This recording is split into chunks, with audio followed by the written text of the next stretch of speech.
We'd like to start on session 2 of the program today, and this deals with the globalization of business and the experience of the Indian diaspora. The first speaker that we have is from Bangladesh, Mr. K.K. Ralhan, who is from TT Caltimex Energy. The details and the profiles have already been given in the files that are given to you, so I will not go into too much detail except to say that the speakers are people who have gone into countries outside their ethnic country of origin. Some of them were born there, some of them migrated there. They have started a business, done well. They have crossed borders, and in the case of Mr. Ralhan, he has gone to Bangladesh and established a successful business there. So he is going to share with us his experiences in running a business in Bangladesh and what are the opportunities for the diaspora people in Bangladesh. May I invite Mr. Ralhan to make his presentation.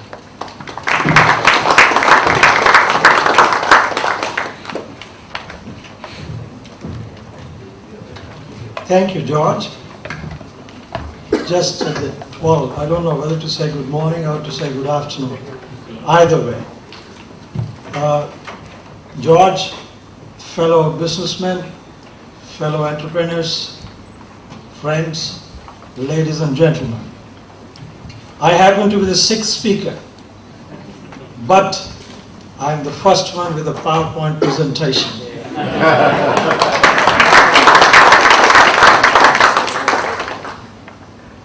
It is difficult sometimes to speak after a very eloquent speaker like Kishore. Well, he woke you all up, and I hope it's a challenge to keep you still awake. I'll do my best. The bullshit time is over. It's a crunch time. It's a time to share the real-time experiences. And here I go. Let me start with the profile of Caltimex Energy. Caltimex Energy's competency. Why Bangladesh market? And what is our business profile there, our turnover there? Reasons for success and the future growth. George, I must thank you for not inviting me last year, but inviting me this year. And the reason I will unfold as I go along. We were established in '96. I happen to be the first generation businessman entrepreneur. I wanted to be go-getter. I was sick and tired of being told what to do and what not to do. I decided I'm going to do exactly as I want to do. Jakarta, I came in 1980 to Indonesia. It's almost 27 years in Indonesia. Of course, I happen to know this area very well. 27 years is a long time. I got gray in Southeast Asia. Its company is 100% owned by me. I shouldn't say me. I've got a boss, and she owns majority, but she says I can take her share as well. 11 years, we have expanded into Indonesia in Jakarta, Medan, Balikpapan, Pekanbaru, Sampit, and now in Surabaya. We also have in Bangladesh, Dhaka, Chittagong, and soon we are going to be in the outskirts of Dhaka as well. We have been in Bangladesh for the last 8 years. Australia, Sydney and Brisbane. Singapore, where we do the trading. China and Shanghai. I have told myself, the day I will open an office in Shanghai, I will tip the hat to myself because no one else will do that. For the very simple reason that today if you are not in China or India or both, you are nowhere. And I wanted to be in China. It's only in the month of August that we opened our office in Shanghai.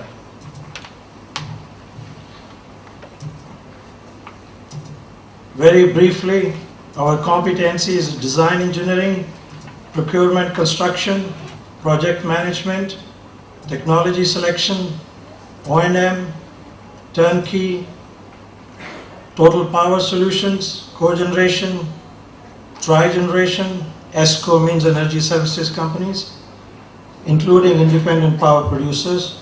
ESCO means that energy services companies, we tell companies how to save electricity and we guarantee those savings, and if we don't meet those targets, we put the money back in their pockets. Why Bangladesh market? I think we all know that if you are in one country, you have no reason to expand. Or if you can expand, opportunities are there, fine, but the growth you look elsewhere. And I personally wanted to break my own shackles, my own comfort zone every 2 or 3 years, and wanted to try some new things. And that's how Bangladesh. And this came in at a time when Southeast Asia was under the tumultuous economic meltdown, and Indonesian rupiah had devalued up to 16,000 rupiah to a dollar, and everyone is in a panicky mood, and we didn't know what to do. And we thought that in case we continue to be under that duress, we will not only go down in Indonesia, but miss the opportunities elsewhere. Sent my team to entire Southeast Asia to see where we can do the business. They came out with a couple of countries. Finance was always a problem, so we decided on Bangladesh, and I established my shop, one-man show, in 1999. And for 2 years, we had no business whatsoever.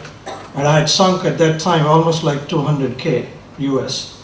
And I decided, and I told my manager there, that if I have nothing in the next 1 quarter, I'm going to close that office. But fortunately, in the year 2001, we bagged an order, and the rest, as they say, and I will show that it was history. Now, this is what we do in Bangladesh is that I represent, it's an Indian company, Indian, I still carry the Indian passport, and I will probably piece it together what the other speakers said this morning about the globalization. I still carry my Indian passport. I'm a permanent resident of Singapore. I'm a permanent resident of Australia, and I do businesses in all the countries which I mentioned. For me, it's a seamless world. I see no boundaries. I recognize no boundaries. The previous slide was about Bangladesh. There was one underlined, there was in bold letter, why we went to Bangladesh was because of the natural gas.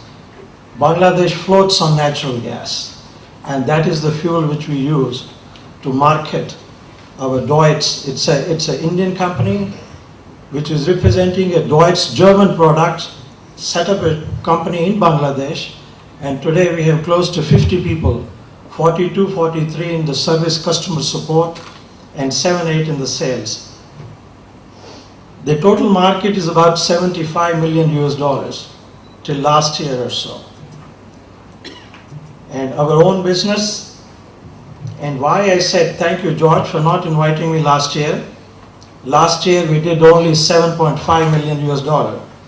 I had nothing to talk about it. This year has not ended, and it has been a wow experience as far as we are concerned. Our total order book position is going to be beyond 50 million US dollars, and that is a fantastic achievement by any stretch of imagination. From a mere $250,000 US dollar in 2001, the company has achieved or will achieve this year close to 50 million US dollar. In fact, it is going to dwarf my own setup in Indonesia or elsewhere, which I have been holding it for the last few years. Reasons for success, many reasons for success, but the one plain and simple I wanted to present it to you was the luck. I have never met any entrepreneur or businessman who has at any stage has never said that why he was successful, he was plain lucky. I am no exception. But for me, luck has a different meaning. L stands for location. You have to be at the right location. Understanding of the market which you have, that's so important. Understanding of what you do is so important. The other speakers have mentioned repeatedly about connectivity. This summit is also about connectivity. The connections which you have should never be underestimated. One lead leads to the other, and that's so important. And K, the fundamental underlying pinning point, is the knowledge of what you do. I always like to give an example of a typical soccer field, soccer match. There are critical moments in everyone's lives or businesses. I wonder how many of us recognize those critical moments. But the entire game of 90 minutes is all about critical moments. In those critical 1 or 2 moments, you've got to score a goal, but it's all about 11, 10 people helping you out. It's a teamwork and all about which goes in to make you success. There are many other reasons which we can talk about it. Future growth, as I see, in Bangladesh, there continues to be a power crisis. I'm very happy there's a power crisis. It's a business growth for me. And those are the opportunities which we latch on to. It was only, I came this morning from Dhaka. I haven't slept. I was not sure whether I'll be able to make a presentation today or not. But I got the news as I landed through an SMS that on a 30 megawatt project, which we had bid for, and we were the second lowest, not the lowest, that we will get an LOI in the course of next week or 2. Lifting the bar I'm talking about ourselves. It is a service-oriented industry where we have to service. We have got a population of 60 gensets. It's close to 100 megawatt now, and this year we have sold close to 150 megawatt. So it is going to be a huge population, and we are preparing ourselves and lifting our bar so that the customers get the service which they want, and they always want more than what you can provide. Investment opportunities, as I said, that we will be investing in Bangladesh. These are the real-time stories which I am talking about. I came in Indonesia in the year 1980. 27 years, as I said, I have been there. And I wanted to set up a shop, wanted to do something on my own. It's a very young company, 11 years old, but from a mere turnover of close to $1 million in the very first year, we'll be crossing $60 million this year. From our point of view, it's a no mean achievement. Am I satisfied? No, I'm not satisfied. Your sights are set somewhere else. You keep on raising the bar all the time. But what does success mean to us? Success does not mean that this company is successful. Success to us means when all our employees feel they are successful, when all our people all our vendors feel they are successful, when all our customers feel they are successful, when all the community we live, we feel they are successful. That is what the success means to me. Thank you so much.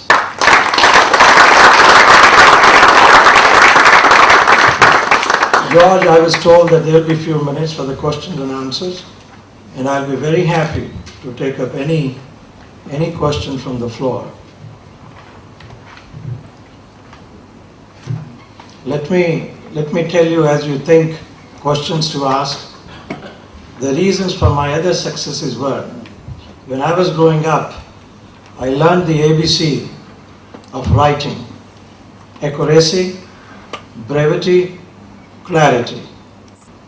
When I was a young engineer, I started to work in the organizations. Then I learned how to be successful in an organization. The ABC of learning was attitude, behavior, commitment. As I am growing gracefully, of course, I have learned the ABC of being a successful person: action, belief, and courage. They have been standing behind me all the time.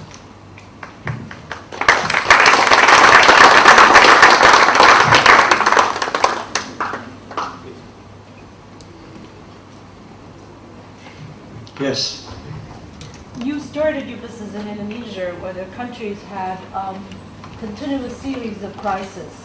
You know, we had the financial crash, then we had 4 changes of government, and what were the lessons you learned in Indonesia that you could use in Bangladesh For example, I mean, the lack of legal framework, the lack of legal institutions.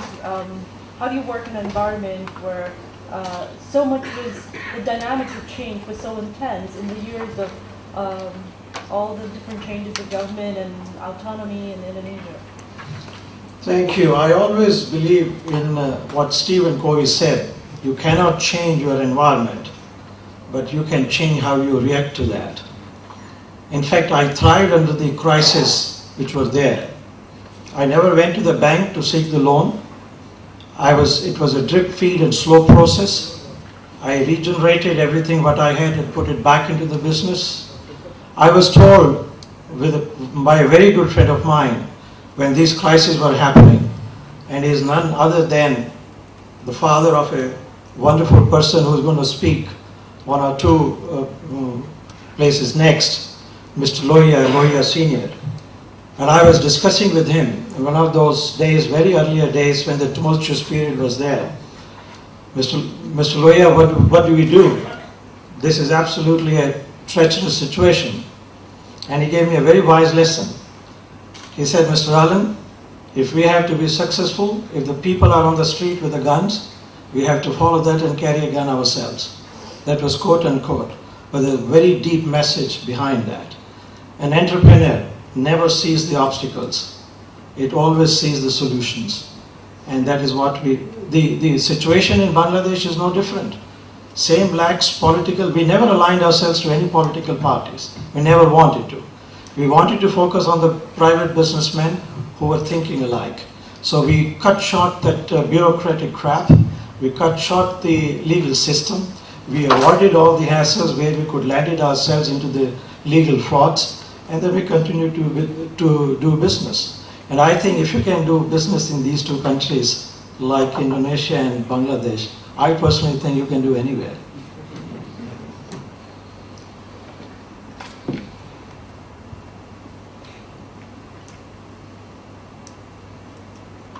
One more question perhaps. I understand, George, the pressure is there. Otherwise, I'm always available during the lunch time to share some of the more good stories. Thank you so much.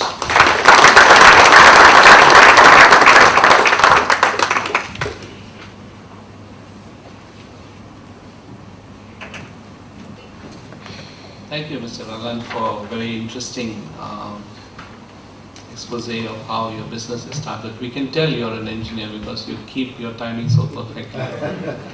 And you say all the right things in the right moment and in the right time and space.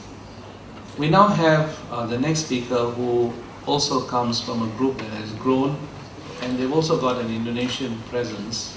There's no special favoritism actually for Indonesia. It just so happens that the companies that we have highlighted in the different countries, strangely, a couple of them seem to have originated from Indonesia. Perhaps that was where they got their entrepreneurial roots. The next speaker, Mr. Sonny Aswani, who is from the Tolaram Group, has built up the business in Estonia, in Eastern Europe, when it was still communist. And for all the work that he has done, he is today an honorary citizen of Estonia. He has been given many awards by the government, and he has also become an advisor to the government on getting foreign direct investments into Estonia. And Estonia is now one of the most successful Eastern European countries that has moved into the EU. So he's going to share with us during his presentation how the company grew in Estonia and the opportunities that it offers to others.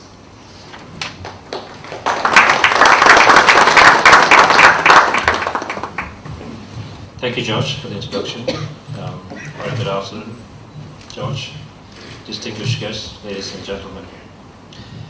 Tolaram Group is a company with headquarters in Singapore. We have operations spread across Asia, Europe, and in Africa. Our core businesses are in petrochemicals, in food, pulp and paper, real estate, and in textiles. I'm here to share with you our diaspora experience in Singapore. And when we set out our first venture to Estonia, our chairman had a mission, and that was to play an active and responsible role in the general economic development of Estonia by investing primarily into industries that would create sustained long-term real GDP growth, and in doing so, to enhance the shareholders' value. I'm often asked, where is Estonia?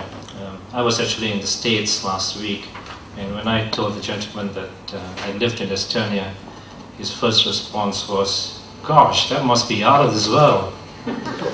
And I had to convince him that it wasn't. So this is where Estonia is. It's actually on this planet. Or to be more specific, it's located just south of Finland, 500 kilometers north of Moscow, and it's one of the leading countries. It is known as the tiger economics of the Baltic countries. And you will all wonder, why should one shift from sunny Singapore, a great place that we have here, to a cold country like Estonia? I'll try and share with you some of my reasons. Certainly not for the weather, as you would imagine, but it was primarily to implement a group strategy that we had, and we believed that we had to be close to our customers, and in trying to cater to the demands of our European customers, who essentially had just-in-time requirements for being delivered the goods. When we started the operations, our European customers would tell us that we would want to have our goods delivered during week 42. That same customer a year later would say, "I want to have the goods delivered in week 42, but on the second half of week 42. A year later, same customer would say, "I want the goods in week 42, second half of week 42, but on the first half of the day."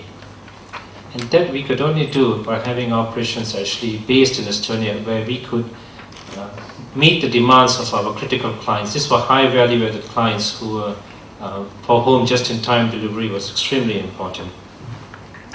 And in the pulp and paper industry that we have, we are primarily in Estonia for the simple reason that Estonia has the necessary raw materials, the feedstock that is required for producing high-strength packaging paper.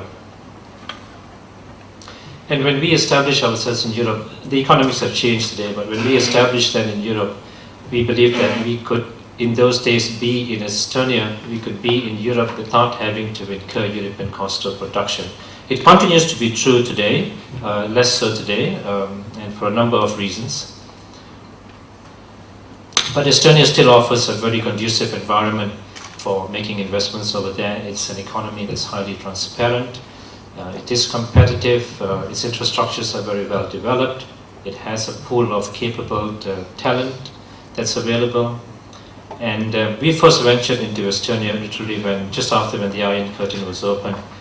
We initially moved into Russia, and then from there we moved to Estonia.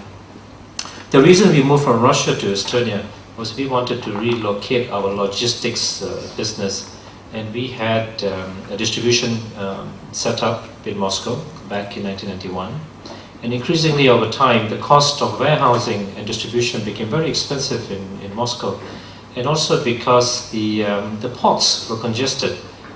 Russia had two main ports that it relied on, and that was in St. Petersburg and in Vladivostok. Both of these ports were congested, and that's how we began to venture into other parts of the Baltics, primarily to try and relocate our logistic business. So that's what enticed me into Estonia. Strangely enough, it was actually the Malaysian ambassador in Estonia who told me that I should consider relocating my business in Estonia. And in those days, we were distributing a lot of Malaysian food products, mainly canned products. And my first reaction was, why would I want to be in Estonia? It only had a population of 1.5 million, whereas Moscow alone had a population of 12 million. And I kept resisting going to Estonia. And one day he said that, "Okay, Sonny, I am now actually going to have the Malaysian Independence Day. I'm going to organize that in Estonia, so you have to come." I couldn't say no to him, so he told me that he had organized a trade mission, from a Malaysian trade mission to Estonia, and I said, okay, this time I definitely can't say no.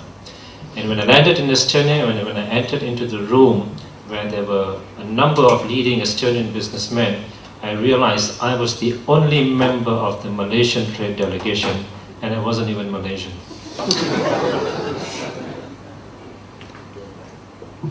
So I'll quickly run through the main activities that the group has in Estonia. We have a pulp and paper company. It's called Horizon Pulp and Paper. I'll explain a little bit of what we do there. We have a real estate development. We are into textiles, primarily knitted fabrics. And we have a health club, a cigar lounge that I'll speak very little of, a distribution mainly into food items.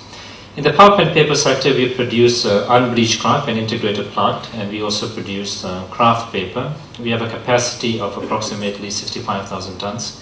When we first acquired the plant, it was only producing 20,000 tons, and since then we had an equity partnership actually from the World Bank through IFC, who invested in the company, and then we began to expand and invest into new capacities, debottlenecking, and we also invested into production of tissue products. We incidentally are today the second largest global supplier to IKEA for printed napkins, and we do it all out of Estonia. So there's a 1 or 2 chance that if you do buy a printed napkin product in IKEA, that it was likely to have been produced in Estonia. That's our export sales, about 42 million. That's the number of people we employ. This particular factory, when we first went to Estonia, it was actually shut. In the past, this factory was dedicated towards producing only kraft paper, and it was used for supplying to Uzbekistan, which was then used for packaging agricultural product. So when we came in over there, we had to reorient the entire production, and we moved from packaging product of agricultural products to packaging that is used mainly in the cement industry today. We have a textile company. We do knitting, dyeing, finishing, and we do a little bit of sewing, but those are mainly for samples. That's our product range. We do jacquard, fleece, some garments, and we do approximately about 6,000 tons of knitted fabric, of which 3,000 tons is job work. And this is where it's critical. We supply to companies like H&M. These are companies who, when they have a huge requirement for garments, they tend to buy it from China, from India, Pakistan, Bangladesh, where we cannot compete with. But when they have garments which are at the top end, top range of it, and they require critical delivery times for those, then we are able to cater for them. Also, whenever they have underestimated a certain demand and they need to fill it up, then we, because of our location in Europe, we are able to meet those demands on very, very short notice. We have 143 people there, and that's our export turnover out of them. Our next major foray is actually into real estate. We have something called the Toron Center. This was originally a shoe factory that we converted.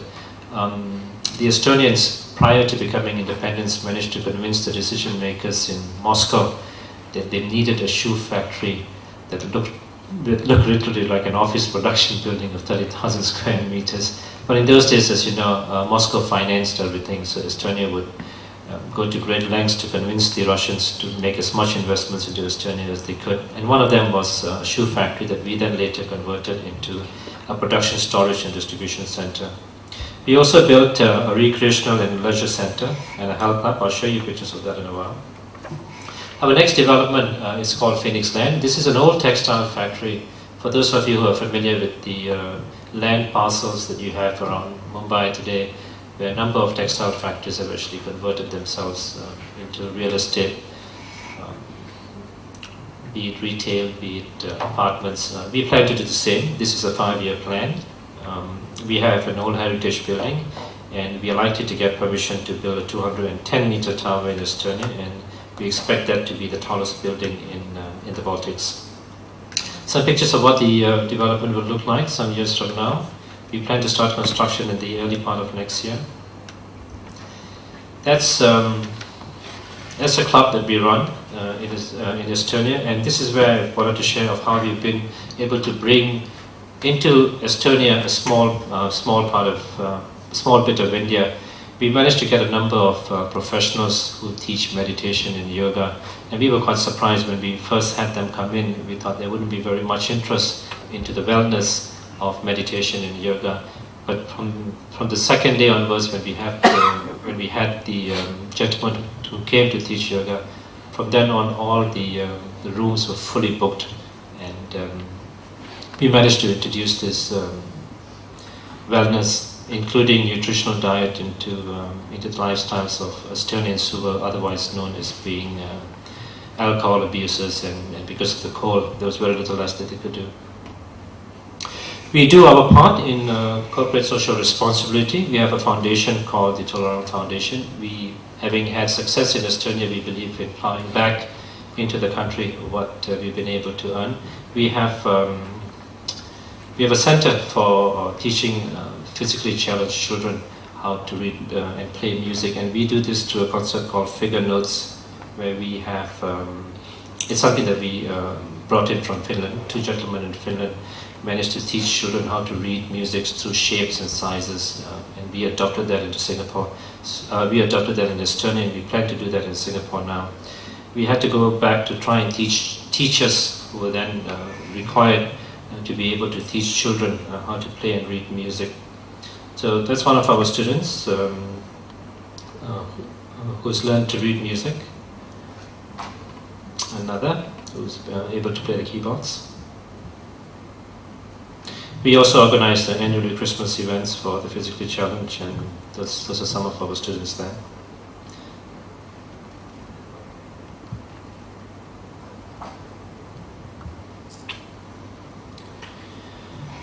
And we also raise funds for the Diakoni Hospital. This is an interesting story. I had a friend of mine who was an Air Force pilot actually in the British Army. He came to live in Estonia, and he was 60 plus, and he was diagnosed to have cancer. And he chose not to go back to Britain. I guess it had to do with the NHS there. He chose to spend his last moments knowing that he didn't have very long to live. He chose to live in Estonia. And after he passed away, I went to the lady who was running the center to ask her if there was something we could do to make it easier and better for the rest of the patients in the hospice.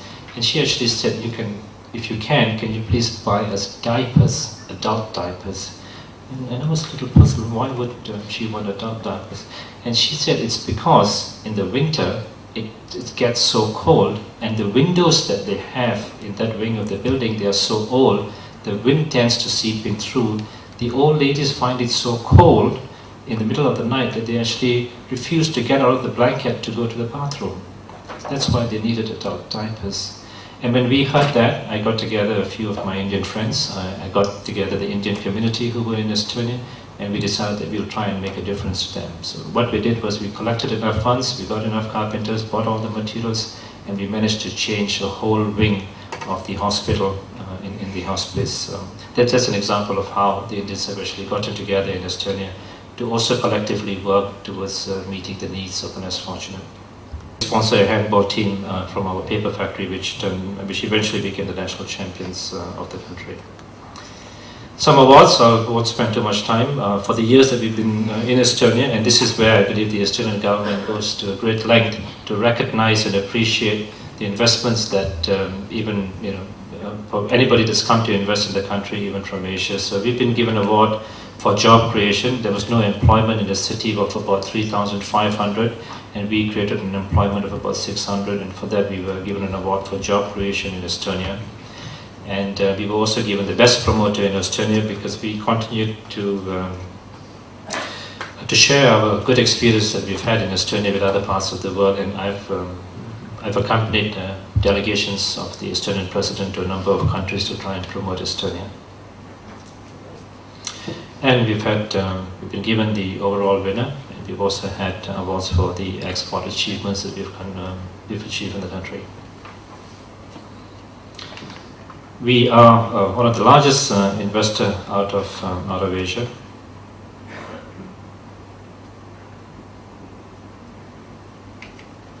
And there's a lady, an interesting lady, I'll share the experience over lunch perhaps because I know time is short, of how this lady who ran the paper factory, she was voted Estonia's Woman of the Year. And I, for my contribution, was given the Order of the White Star by the President of the country on their 83rd independence celebration. Okay, thank you very much, ladies and gentlemen. Thank you, Sonny, for a very interesting description of how your company has established itself in Estonia. We have an opportunity to listen to all these speakers when it comes to the panel discussion after lunch. So at that time, you will be able to direct questions at all of them. There will be another table here. So I will try and skip the question and answer session for the moment and move on to the next speaker. And from the Gulf region, we have Mr. Dino Varki of the Varki Group, who's the third generation of this family business, which grew from the time that his grandfather set up a school to teach English in Dubai, when I understand that most of Dubai was still desert and not what you see today. They were pioneers in Dubai, and they have built up an education business that has branched out into health, and his father has contributed largely to the growth of the business.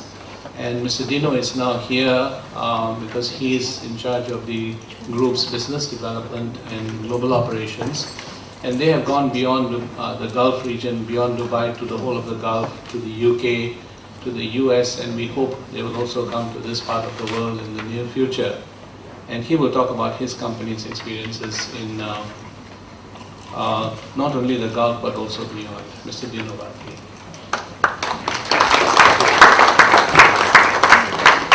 Good afternoon. It is indeed an honor to be given an opportunity to address such an esteemed gathering. I apologize for my father's absence. It's just that he's petrified of speaking in front of people, so he sends me instead. So, my family's been in the UAE for 48 years, and as such, we're probably one of the oldest Indian families in the region. And in that regard, we probably not only view Dubai and the UAE as our base of operations, but also our home. Consequently, I believe that experience gives us a very unique insight into the region. And I hope that our story will give all of you valuable perspective on the tremendous growth opportunities that the region has to offer. There's always been a long tradition of trade between the Gulf region and India. Trade routes between India and the Arabian Gulf Coast, dating back hundreds of years, were plied by handicrafted wooden dhows, trading in gold, spices, pearls. This long association evolved into a rich tradition of trade partnership, a partnership that has long continued even to today. Based on these partnerships, individuals with entrepreneurial ideas and dreams ventured out of India and into the Gulf region. This is very applicable to my grandparents, who saw the region as a land of opportunity, an opportunity to essentially make a better life for themselves as well as their family. And they probably weren't alone in this thinking, because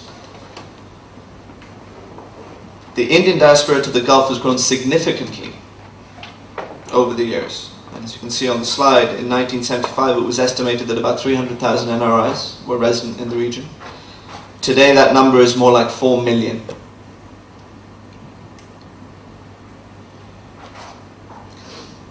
Dubai especially has developed as a major hub of commerce, tourism, fueling and sustaining economic growth and development, and it's actually seen as a beacon for the rest of the region now.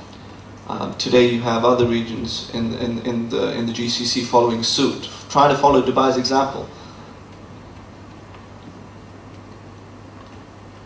Indian expatriates have become key participants in the emergence of these new sectors and essential services throughout the region. My father is one such participant. We've always been driven by a commitment to service and to community. My father has made significant contributions to healthcare and education throughout the region and beyond. His success as an entrepreneur, and the success of so many Indian entrepreneurs, was and continues to be supported by the vision and leadership of the region.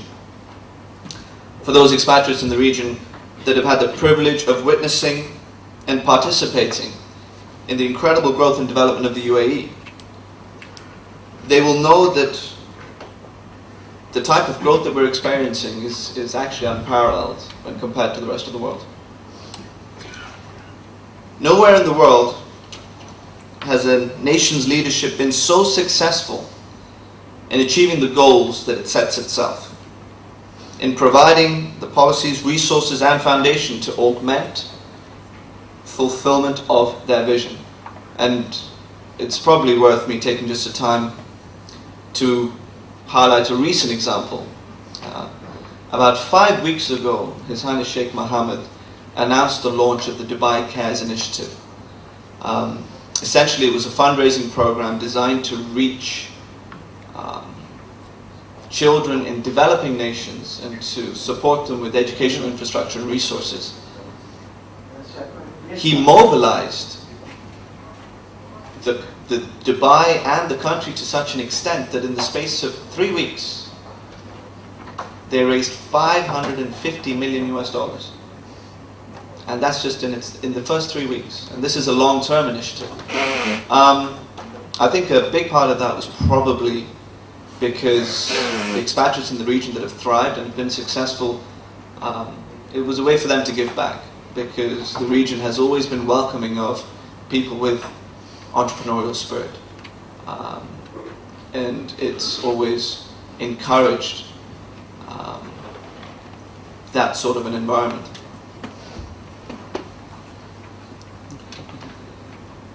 In 1984, my father, Sani Varkey, established a private community-based healthcare center, serving primarily the needs of the Indian expatriates.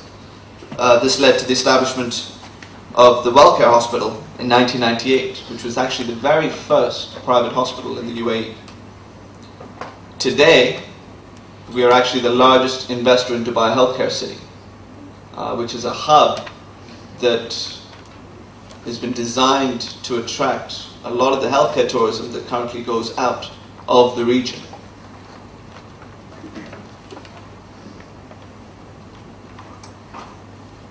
Our true passion, however, has always been education. Where, as George mentioned, from sort of humble beginnings in 1968, when my grandparents set up a school to cater to the then very small Indian expatriate community as well as the local UAE nationals. We have today grown from that single school, and we believe we've nurtured and developed a truly global education brand in the form of GIBS. And hopefully I'll be able to take you through that a little bit later on in the presentation. And in terms of GIBS, we do believe it's a legacy that will have a long-term impact on individuals and the communities, not only in the region, but beyond as well. Underlying the success of our businesses has always been a true respect and commitment to social responsibility. Over $54 million US has been donated to organizations that help improve the lives of children and the communities that they live in. Over and above this, GEMS provides free education to 2,600 students every year.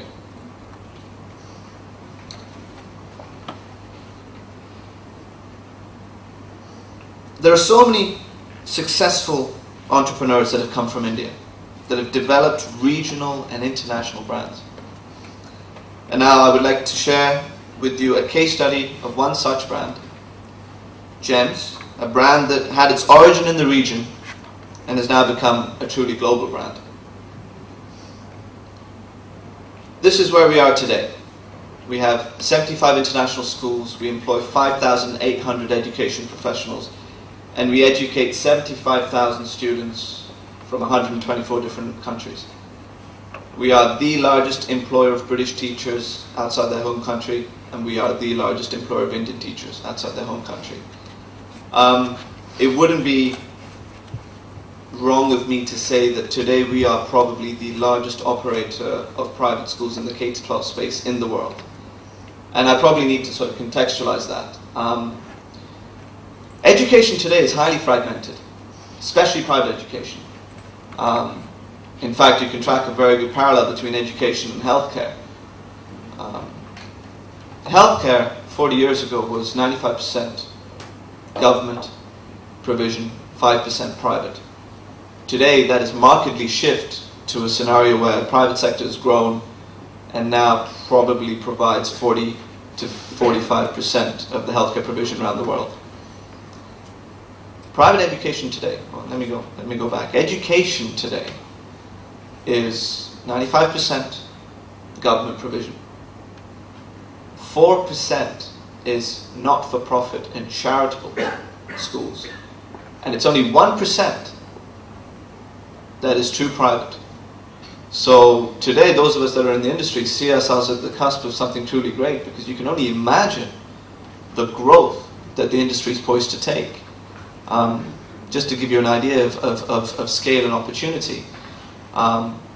Today, the private education market is valued at $2.3 trillion, and it's growing.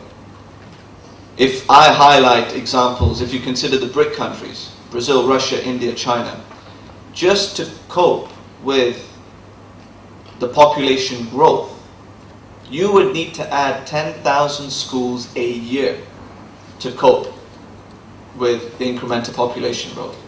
So from that perspective, it's already clear that governments are going to be incapable of providing the infrastructure, train the teachers. More and more they're going to have to turn to private sector and private sector education providers to support them in terms of being able to develop their societies and their communities. One of the things that we believe puts us in a fairly unique place globally is that we're the only provider in the world, or only single provider in the world, that operates schools that run across curricula and across different price points. So today we have schools that deliver education, and I'll take Dubai specific price points. Today we have schools that deliver education for as little as $1,800 US a year. And we have schools that deliver education for 25, 30, 35,000 US dollars a year. One of our key strengths, and this is where I wish my father was here, because this is his skill, has been to respond to what a particular consumer segment wants, what a parent at a particular segment really requires. A parent at the $1,800 segment isn't concerned about their child playing golf, learning classical music, playing the cello, speaking 4 or 5 languages. These are the most aspirational. They care about good quality education so that their children can attend good universities and make a better life for themselves. As you move higher up the food chain, yes, that's where the expectations are greater. That's where parents do want their kids to speak 3 or 4 languages. They want a much more enriched curriculum. So one of the skill sets that we've developed, and we're thankful to this because of the underlying demographic traits of the GCC, is that we've developed competencies to deliver a school model for any community anywhere in the world. We developed our skills by developing a school model to cater to the first to the Indian expatriate community. Then it was the British. Then it was Americans. Then you had the breadth of the economic segments coming into Dubai. So it's a fairly unique skill set, and that's a key competence for us. Obviously, we can talk a lot about what our achievements are, but until and unless you have external validation, either in terms of academic outcomes or to the universities that our students are accepted to, this is just, again, an example of an external validation of the quality of education that we deliver. Given what I spoke about a while ago, which is the fact that because we run so many different models of schools, we needed to develop something that tied all those schools together, that tied all of our stakeholders, whether it's parents, students, teachers. And that's where we developed our core values. And these are intrinsically linked to the curriculum. This is what we live and breathe every day. It is relevant regardless of race, religion. So it's something that's applicable to all of our students, because we deal with diversity every day. You can imagine teaching kids from 124 different nationalities. All the wonderful things that brings out, but all of the things that the children will need to learn in terms of living with one another. I think that globalization was one of the things that has been spoken about earlier on today. We're at the front end of that. We're trying to teach kids and prepare them for a world that is changing at such a pace. And a big part of developing people that will contribute effectively to the future of the world is what we believe our values are.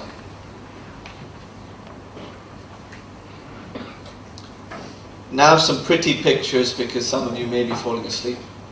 Obviously Dubai is renowned for cutting-edge architecture, projects that defy belief. So this is just, again, some of the schools that we're developing in the region, because again we see ourselves as thought leaders within the education space, and these are the kinds of schools that we have to develop in order to stay at the cutting edge. So again, I'll just quickly run through these images. You must have heard of Palm Jumeirah, which is the great big reclamation of land project. Well, we're the only school site there, and this is currently under construction in Palm. This is another school that we're doing for one of the royal family in Abu Dhabi. It will be the first urban G+6 construction school in the UAE. And I know G+6 and G+7 schools are commonplace in Singapore, but it's very much a new thing for the UAE. Again, this is another one of our schools in one of the high-tech cities. It's called Dubai Silicon Oasis, so this is the school to cater to that development.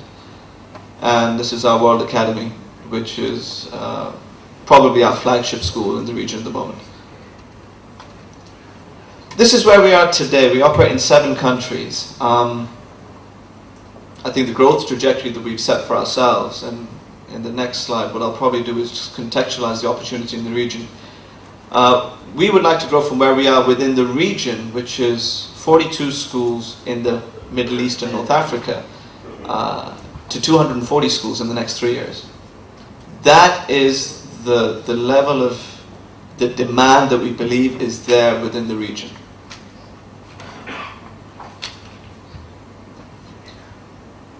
One of the reasons often cited for the current and projected level of activity in the Middle East has been the surge in oil prices. The resulting liquidity has given local governments, primarily in the GCC, the confidence to push ahead with a wide range of projects. Many of these aimed at diversifying their economies away from oil and gas dependence. However, a more pertinent observation might be that whilst budget surpluses within major oil and gas producing nations may be a catalyst for infrastructure investment, the requirement for these investments is more a function of the rapid, and I do mean rapid, socio-demographic and macroeconomic changes taking place in the region. Regional infrastructure investment, then, is an absolute necessity. The situation is at least partly due to chronic levels of underinvestment in such projects in the past. Many commentators have noted that very, very little of the proceeds of oil in the 70s and 80s actually went to infrastructure development. As a result, much of the region is still heavily oil and gas dependent and is now burdened with infrastructure that is inadequate to sustain the rapidly developing regional economies, which are characterized by young, growing and increasingly urbanized populations.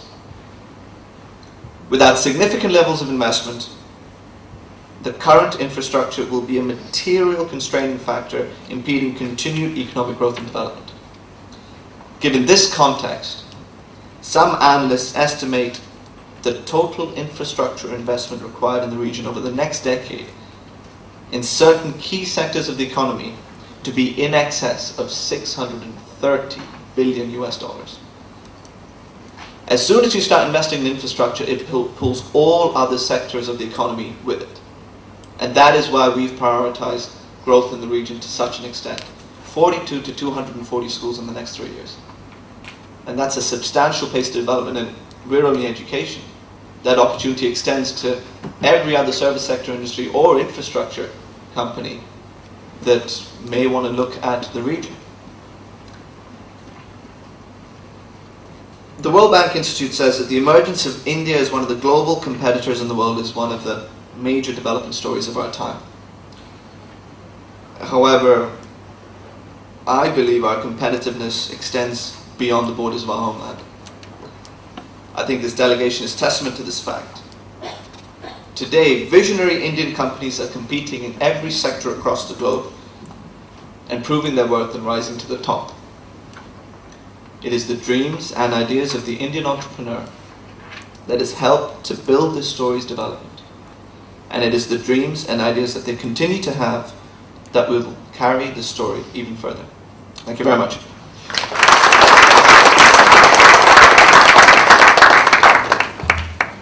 Thank you, Dino, for an interesting exposition on how education can also be turned into a very interesting and viable business that not only serves the community but also can extend beyond borders as a business.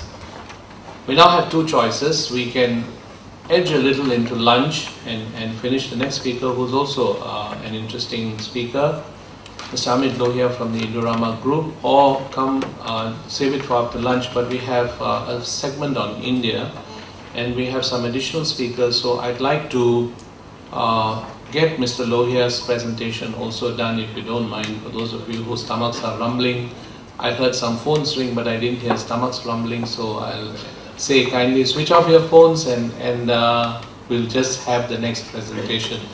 Now, the Indorama Group, as some of you know and most of you may not know, started out in Indonesia, but they have also crossed borders, and it was also started some time ago, and we have a third generation person, just like the previous speaker, to talk about his company's operations and how Indonesia has been utilized as a base for their growth. So may I invite Mr. Amit Lohia of the Indorama Group from Indonesia to make a presentation.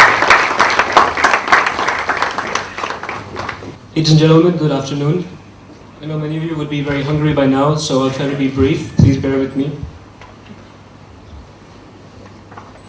When someone asks me where is home for you, I always wonder whether it's India or Indonesia. While I was born in India and considered my mother country, Indonesia is where I grew up. So really I have two homes. For that reason, I'm thankful for this chance today to talk about Indonesia and compare it to the economic potential of India. My father and grandfather moved to Jakarta in 1974 to put up a textile factory a bit away from Jakarta. Since then, we have grown as a company in size and breadth. The group's turnover today is almost $2 billion and employs over 15,000 people from 14 nationalities. We manufacture several products, but the majority of our income comes from polyester, petrochemicals, and spun yarns. Indorama is currently the 8th largest manufacturer of polyester in the world. The group has factories in 9 countries across 4 continents. In short, we are a diversified, professionally managed, aggressive, family-oriented organization. Our core companies are publicly listed as well. Here you can see a snapshot of our manufacturing operations around the world. We are proud of being a global company. The challenge of running different plants around the world is running them as efficiently as you do at home. We learned early on that we have centralized important functions and decentralized the rest of them, which we did. We also learned that we must send our best managers from within the company outside, instead of giving it to the hands of new people who don't understand our culture. Building the right values and culture has been very important to our success. On this map, you will find that though we began in Indonesia, we have moved to many countries: Thailand, India, of course, Sri Lanka, Turkey, then the recent past years into Lithuania, Nigeria, USA, and Egypt.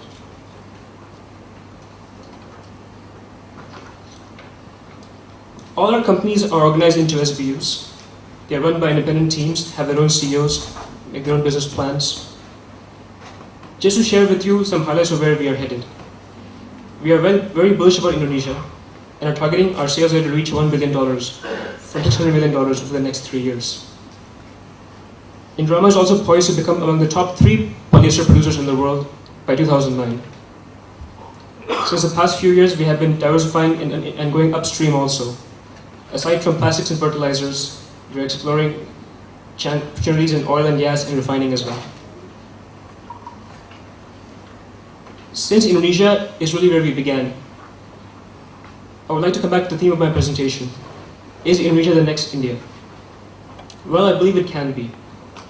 Indonesia has enormous untapped potential. Probably the most, I believe, after China and India in this region. First, let me talk about the similarities which India and Indonesia share. Both have a very big population and a large domestic market, which is obvious. However, both also have a very young population. 28% of Indonesians and 33% of Indians are below the age of 15. Culturally, both countries share very strong roots.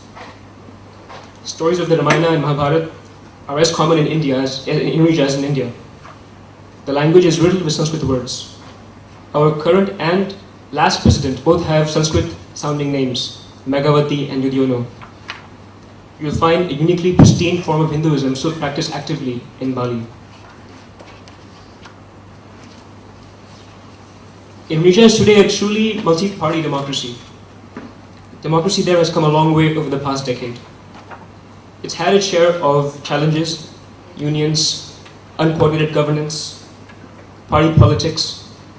But today, the Indonesian voter is much more seasoned and capable of identifying bad leaders from good leaders. The last election proved that. The strength of domestic consumption has re-emerged, and exports continue to do very well. But compared to India, the exports of Indonesia is more energy and commodity driven, as we can see from this slide. We have a big share of exports from crude oil, LNG, metals, coal, palm oil, and rubber.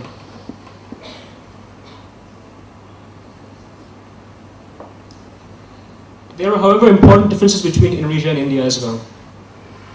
Indonesia suffers from a poor legal system. This is closely tied to the issue of corruption as well. Personally, I don't believe Indonesia has more corruption than other countries that I know. But it's definitely perceived that way. There were unfortunately some very high-level, high-profile legal cases which have made a mockery of the legal system. But that's being improved. Banks are being more prudent than before, thanks to stricter banking laws, consolidation, and foreign investment. I believe Indonesia basically suffers from a poor public image. If you notice, most of the news about Indonesia tends to be about earthquakes, tsunamis, or fundamentalist activity. Though this is slowly changing, the country could do a better job of promoting itself. But despite of all of these things, the country still has enormous untapped potential. Here are some facts which may surprise some of you. Indonesia is the world's third largest market for two-wheelers. 40% of the world's Barbie dolls are made around Jakarta. Indonesia has 8 cities with a population of over 1 million. US has, for example, 9. And its population grows every year by the size of Singapore's every year. Now, this is something which surprised me as well. If Indonesia grows between 7.5% to 8.5% over the next 20 years, in PPP terms, it can become the 5th largest economy in the world. And if you don't consider EU as one country, the 4th largest in the world. Its GDP would increase by $4 trillion, the size of India's today. Is this possible? Why not? It's growing this year between 6 and 6.5% already, and will probably do better next year. Like the famous BRIC report, these forecasts are catching the attention of many investors and fueling great optimism for Indonesia. Why do I believe Indonesia can achieve these challenging targets? Because the best of times lie ahead. Local interest rates have always been very high, in the double digits.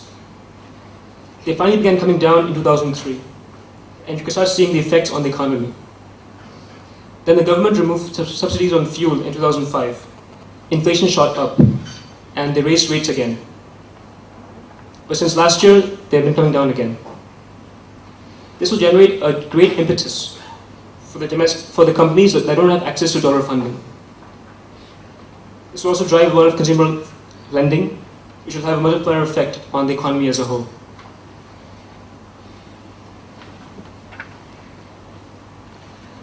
The Jakarta Stock Exchange, JKSC, has almost tripled over the last 2 years.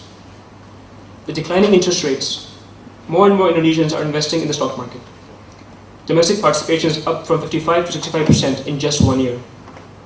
This will fuel the stock market further and in turn draw more local companies to the stock market, creating a virtuous cycle. Corporate earnings are sound and valuations are still sensible. This year the government did a very bold move by introducing some new investment incentive laws.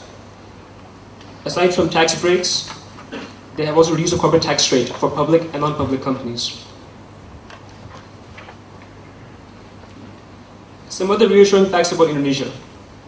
First, it's not overly exposed to the US economy these days, and still harbors a very open attitude to foreign investment. On the contrary, in my experience from my dealings with China, I feel that they're being more choosy and restrictive about foreign investment, depending on which sectors they want to promote. So what are the opportunities in Indonesia today? Of course, there are bound to be many, which all of you could better evaluate from your perspectives. But here are a few notable highlights which may give you some perspective. Just 30% of Indonesians have a mobile phone today. Only 1% have a credit card or own stocks. Just 23% still go to shopping malls. Now if you live in Jakarta, that may not be believable to you, but Jakarta is not Indonesia. Only 5% of Indonesians live in Jakarta. Property prices are still a fragment of what you see in Singapore or other bigger cities of the world. And there's great room for improvement in both medical and educational facilities. Labor remains to be still very cheap, and you have almost all the resources available there.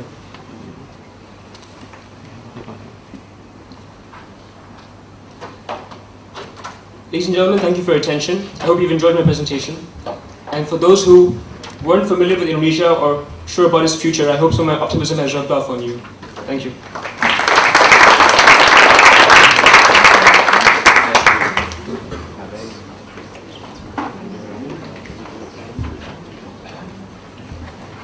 Well, there you are, ladies and gentlemen. You've had an opportunity to listen to 4 speakers who have talked about how their businesses started as family businesses and have grown beyond being a family business to corporates that are today multinational. And more importantly, what I would like also to highlight is what you have just seen, a two third generation speakers who have talked about the country that they are now living in as their own countries that they feel have great potential. And more importantly, the message of the Global Indian Business Network, that you should tap these diaspora people, because not only are they talking about how they succeeded, which shows you that even in strange places you can succeed, they are also telling you that there are opportunities in these countries which you can tap. And we're not talking about just Indians doing business with Indians. You see, I want to be very clear about this whole concept of Global Indian Business Summit. It's not about Indians doing business with India. It's about Indians to the power of Indians wherever they are located. And that means different communities in the areas that they exist in. And we're talking about now the Gulf, we're talking about Estonia, we're talking about Indonesia, and before that in Bangladesh, our first speaker. So what he's saying is, look, I'm there in Bangladesh. Do you want to do business with Bangladesh? Come and talk to me. We can see whether we can work together. The same for all the other countries. So this is what we're going to hear from the speakers in the afternoon. And I hope that you will use the opportunities that you have during lunch and tea breaks to network, to make acquaintances and talk about the possibilities of working together. Since we have encroached a little into the lunch hour, I would say that we should try and meet at least by 10 minutes past 2. Someone once said that, you know, when you're dealing with a group of Indians, you have to behave like a headmaster and be a little rigorous, but I think, you know, we're all disciplined entrepreneurs who know how to keep within their time frame for speaking and so on, and the audience has been wonderful. They have not got up and rushed out with the phone ringing, so I think it's possible to come back at 10 past 2. So enjoy your lunch, use the opportunity for networking, and we'll meet again to continue with the sessions. Thank you very much.